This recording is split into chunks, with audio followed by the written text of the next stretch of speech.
Bitcoin zero sum game.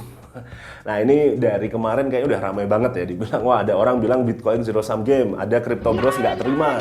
Terus sekarang Bitcoin udah naik ke ATH kalau nggak salah per saya ngerekam ini sekitar 120 sekian ribu dolar. Terus bilangnya mana katanya zero sum game tapi naik terus. Nah, kita perlu membahas ini secara komprehensif.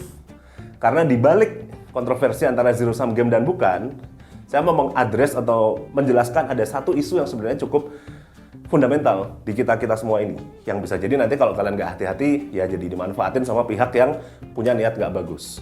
Oke, kita bahas dulu apakah Bitcoin zero sum game atau enggak ya, kita bahas itu. Yang kedua kita bahas tentang si dunia kriptonya itu sendiri. Yang ketiga baru isu yang ada di balik pembahasan kontroversial ini.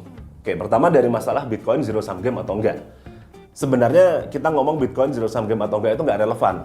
Kenapa? Karena Bitcoin itu apa? Bitcoin itu adalah sebuah objek. Oke, si Bitcoinnya sendiri ya, itu objek yang merupakan ya hasil pencatatan saldo kita di jaringan distributed ledger atau blockchain Bitcoin. Itu objek gitu ya, sama aja kayak bola, apel, buah, itu objek kan, sebuah objek kan. Dan objek itu nggak bisa kita identifikasikan sebagai zero sum game atau enggak. Karena zero sum game, ada kata game, ada kata permainan. Ini sebuah aktivitas. Misalkan tadi saya bola menyakiti orang atau enggak ya masalahnya bukan si bolanya kan, tapi aktivitas yang melibatkan bolanya. Bolanya dipakai buat nendang ke muka orang, nyakitin, kan gitu kan. Sama, Bitcoin itu bukan zero sum game, itu aja hanyalah sebuah produk atau sebuah objek ya. Dan zero sum game sendiri aktivitas yang mana di dalam aktivitas tersebut kalau ada yang rugi, ada yang untung atau sebaliknya. Dan ini sebuah aktivitas. Jadi Bitcoin jadi zero sum game bisa. Kalau kita tradingin atau kita spekulasiin berlebihan dengan jangka pendek, apalagi pakai leverage, itu zero sum game banget. Nah, tapi hal yang sama bisa juga dibilang ke emas, ke perak, ke saham. Nah, di sini pasti orang-orang bakal sok-sok, tapi kan bang, emas itu bisa diginiin. Ya nggak gitu, itu juga kurang tepat.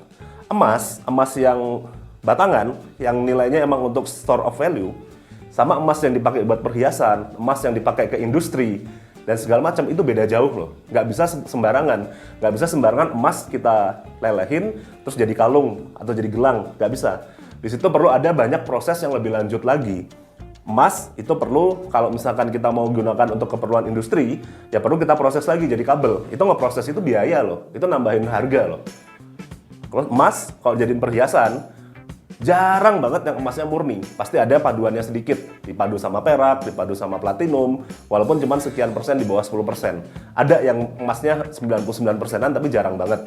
Dan itu diperlukan untuk menambah kekuatan si emasnya. Kalau enggak emasnya bakal lembek banget, cepat rusak.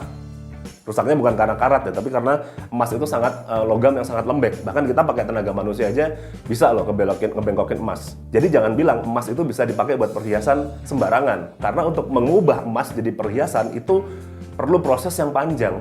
Energi, waktu, dan mungkin biaya. Bisa jadi lebih mahal, ya bisa jadi lebih murah juga. Tapi harganya udah akan beda dengan emas yang dipakai sebagai hedge of inflation ini tadi, atau store of value gitu ya.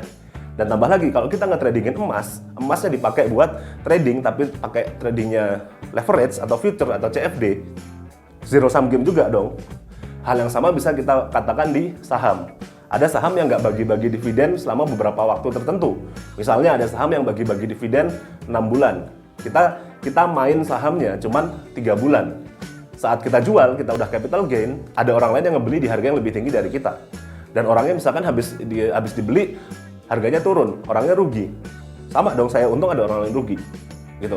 Jadi zero sum game itu nggak bisa kita bikin satu kotak ya, semuanya ini adalah zero sum game. Enggak, ini ada nuansnya yang benar-benar harus kita pahami gitu. Walaupun ini katanya emas, katanya saham dan segala macam, itu nggak gitu juga gitu. Apalagi kalau taunya sahamnya jauh nggak perform gitu. Atau pas kita beli sahamnya perusahaannya bangkrut. Zero sum game dong itu dong, bahkan negatif ya nggak? Nah, dan di sini kita bahas lagi nih tentang si Bitcoin sama fiat ya di sini ya. Kenapa saya pribadi berpendapat bahwa di satu sisi atau di beberapa sisi sih, di beberapa sudut pandang Bitcoin itu tidak bisa dibilang zero sum game. Karena gini, ini ada sistem ya, sistem keuangan ya di sini nih, fiat. Yang mana uangnya dicetak terus gitu. Apapun alasannya dicetak terus dengan kecenderungan inflasi. Jadi kalau kita punya uang, nilainya akan tergerus terus. Di sini ada revolusinya nih, yang dipropos sebagai revolusi, yaitu sistem keuangan Bitcoin, blockchain, peer-to-peer, dan segala macam lah, desentralisasi. Di sini harga value-nya Bitcoin didesain untuk naik karena supply-nya tetap. Nah, ini kan akan jadi dua sistem yang berbeda. Kita bilang Bitcoin zero sum game. Zero sum game dari mana? Ini ada dua sistem yang berbeda. Nggak bisa gitu loh. Kita ada dua sistem. Jadi apakah zero sum game-nya antara si sistem Bitcoin sama sistem fiat, atau si fiat-nya aja atau Bitcoin-nya aja, seperti apa? Nggak bisa kita definisikan sembarangan. Yang ada adalah kita berlindung dari sistem yang ngejelekin value kita atau tidak menghargai kerja keras kita terlalu banyak di sistem yang ini gitu. Ya contohnya kayak gampangnya analoginya ya, saya bikin analogi. Saya punya rumah, rumahnya banyak hantu. Hantunya nambah terus setiap hari. Ya mending saya pindah ke rumah yang nggak ada hantunya, udah diruqyah. Ibaratnya kayak gitu. Dan kita nggak bisa bilang ada zero sum game antara hantu dari rumah satu ke rumah yang lain. Kecuali memang ada transfer antara hantu dari rumah satu ke rumah yang lain. Ya, seperti itu. Oke? Kita nggak bisa sembarangan bilang Bitcoin zero sum game kalau misalkan kegunaannya seperti itu. Dan kegunaan Bitcoin yang seperti ini sama banget plek sama kayak emas. Lalu di sini bakal ada yang berargumen. Katanya Bitcoin nggak bisa digunakan untuk yang lain. Ya untuk sekarang sebenarnya udah bisa. Mungkin mereka mainnya kurang jauh. Bitcoin sudah bisa dijadikan kolateral untuk peminjaman uang, sudah dijadikan treasury, dan juga ya ditanya menghasilkan revenue atau enggak, ya sebenarnya ya revenue-nya dari penjualan Bitcoin-nya kan produksinya dari mining, terus ya akhirnya dijual sebagai Bitcoin. Dan itu adalah jasa. Kalian yang orang yang nggak paham tentang Bitcoin, nggak paham bahwa penjualan Bitcoin dari miners itu adalah jasa. Kenapa? Karena sistemnya blockchainnya Bitcoin itu mengharuskan untuk diverifikasi itu dengan mining itu tadi. Nah, yang mining orang nggak mau dong asal ngasih computing power, listrik dan segala macam semahal itu kalau nggak dapat apa-apa. Makanya dibayar dengan Bitcoin. Jadi sebagai miners itu berjasa untuk mensecure, mengamankan blockchainnya Bitcoin atau jaringannya Bitcoin. Hadiahnya ya si Bitcoinnya tadi. Jadi nggak bisa kita bilang itu sebagai zero sum game. Nah, sekarang kita ke kripto di luar Bitcoin ya. Buat Bitcoin maksimalis, Bitcoin sama kripto itu berbeda. Ya kalau saya ya anyways kita dua-duanya termasuk ke dalam kategori yang sama lah gitu. Walaupun kripto dan Bitcoin bisa kita pisahkan ya, tapi dua-duanya kategori aset digital, kita gituin aja. Oke, kripto sendiri, misalkan kita ngomongin Ethereum, Solana, XRP dan segala macamnya, yaitu adalah inovasi teknologi. Kita nggak bisa asal bilang itu zero sum game juga. Ya udah. Emang ada inovasi teknologi berkomputer yang memang sampai sekarang belum sempurna dan masih terus improve. Kayak Ethereum dari dulu sampai sekarang banyak perubahan. Solana kadang masih suka mati lampu kan dulu kan. Terus ada Link, ada apa segala macam. Itu semuanya namanya inovasi teknologi. Dan inovasi itu nggak harus berhasil 100%. Bahkan mungkin dari semua inovasi yang ada, yang berhasil paling cuma 10% atau 5%. And that's okay, itu nggak masalah. Gitu. Jadi kripto adalah inovasi.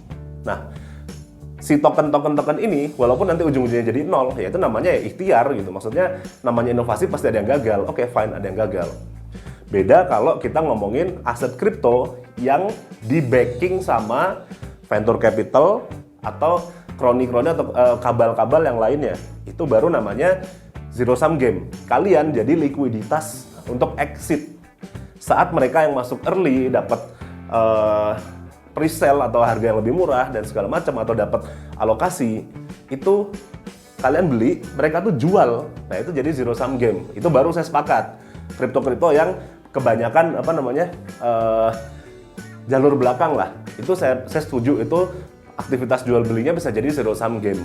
Namun habis itu, kalau mereka udah selesai ngedam likuiditasnya ke kalian, terjadi trading lagi dan segala macamnya, itu bisa jadi berbeda. Ya bisa jadi kalau misalkan ini udah didam semua sama VC dan segala macam, tapi si kriptonya atau tokennya masih punya utilitas, bisa digunakan untuk segala macam ini itu. Ya itu nggak zero sum game dong, karena menghasilkan revenue dong. Gitu. Ya aktivitas tradingnya bisa jadi zero sum game. Paham ya? Jadi ya, maksudnya zero sum game apa? Ini berbelit-belit tapi saya ngajarin kalian buat kritis gitu. Nah, sekarang ini isu yang ketiga nih yang saya rasa kenapa sih gara-gara istilah zero sum game aja ramainya kayak gitu. Ada mungkin ada dua hal utama yang mau saya bahas ya. Yang pertama memang itu sosial media di Indonesia didesain untuk menghargai atau memberikan insentif pada yang rame, sehingga akhirnya muncullah sebuah rage bait gitu. Bikin apa namanya, pernyataan yang bikin orang marah.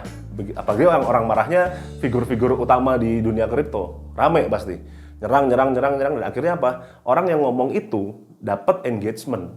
Nah itu hati-hati, kita dari dulu kan kita selalu kayak gitu. Mungkin dari zaman pemilu, dari zaman ya macam-macam lah, sampai ada yang dapat bisnis yang bisa viral dan segala macam, itu kan dari situ, dari mainin emosi kita semua. Nah, bukan berarti itu hal yang jelek ya, tapi kalau kalian nggak hati-hati, akhirnya kalian cuma digoreng-goreng aja emosinya, orang yang narik benang di belakang untung gitu, seperti itu. Dan berikutnya mungkin ini suuzonnya saya ya, mungkin orang yang ngomong-ngomong zero sum game memang lebih paham kepada fiat daripada paham kepada sistemnya Bitcoin, sehingga mungkin belum terlalu paham, akhirnya ya udah dibilangnya ini zero sum game gitu. Padahal ya Bitcoinnya sendiri itu sebuah objek ya, bukan sebuah aktivitas ya. Trading itu zero sum game, apalagi tradingnya futures jangka pendek, itu saya sepakat banget. Tapi kalau kita ngomongin Bitcoin zero sum game, saya rasa kurang tepat gitu ya. So paham ya sekarang ya? Oke. Jangan marah-marah lagi, jangan merasa ke-trigger ya, oke? Apalagi Bitcoin udah naik nih, udah ATH banget nih. Ya mudah-mudahan kalian yang beli Bitcoin ya, cuan mudah-mudahan portofolionya naik. Ya jangan lupa aja, kalau misalkan ternyata udah waktunya take profit lah. Atau kalau memang kalian percaya sama Bitcoin sebagai revolusi keuangan sampai masa depan ya, kalau ada dip atau apa jangan marah-marah gitu ya. Oke, thank you guys.